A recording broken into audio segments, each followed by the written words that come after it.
पत्रकार परिषद आहे. संपविण्याची भाषा वापरणारे आहेत. या दोन टोळ्यामध्ये वाद झाल्याचं मला त्या ठिकाणी कळालंय. आता प्रशासन सांगताना इतरांची नावं सांगतायत, परंतु इतरांचे नावं नाही. हे जो वाद झालेला आहे तो हा मुख्य दोन टोळ्यामध्ये, कारण या दोन टोळ्याचं वैशिष्ट्य तुम्हाला माहिती आहे. एक जण चप्पल घालीत नव्हते आणि दुसरे जे आहेत टोळीचे मालक त्यांनी दाढी ठेवलेली आहे. यांना संपल्याशिवाय मला दाढी काढायची नाही आणि यांनी चप्पल घालायची नाही. या दोन टोळ्यामधला हा वाद झालेला आहे. ते काही मारामारी फार मोठी झालेली नाही, थापडथोपडीची झाली. नंतर काहीतरी कर्मचारी वगैरे गेले आणि पण धावाधावी मात्र सगळ्यांचीच एकामेकावरती झालती आणि थापडथोपड सुद्धा दोन्ही गटाची त्या ठिकाणी झालेली आहे. आणि त्याच्यामध्ये एक महादेव गित्ते कोण आरोपी आहे, बापू आंधळे. आता मी काय त्याचं समर्थन करणार नाही. बापू आंधळेचं बिचाऱ्याचं सुद्धा हत्या व्हायला नको होती. अतिशय तरुण सरपंच होता तो.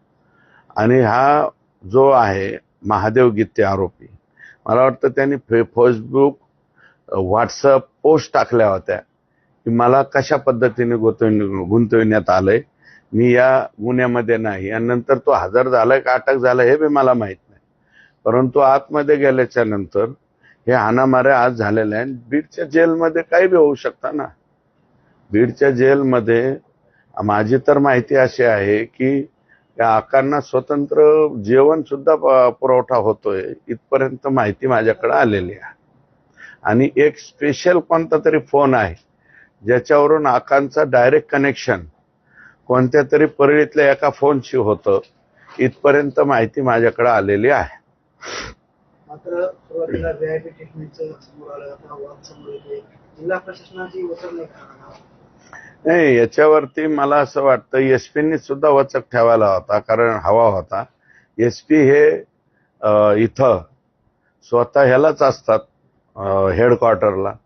हेडक्वार्टरला असताना सुद्धा एसपींनी हे व्हीआयपी ट्रीटमेंट झाल्या, मग त्या व्हीआयपी ट्रीटमेंटला व्हिडिओ पाहायचे. पेपरला आल्याच्या नंतर ह्याला सस्पेंड करा, त्याला सस्पेंड करा. याच्याऐवजी अगोदर एसपींनी काय त्याची व्हिजिट का नाही केली? जेलमध्ये हाणामाऱ्यापर्यंत गेलं.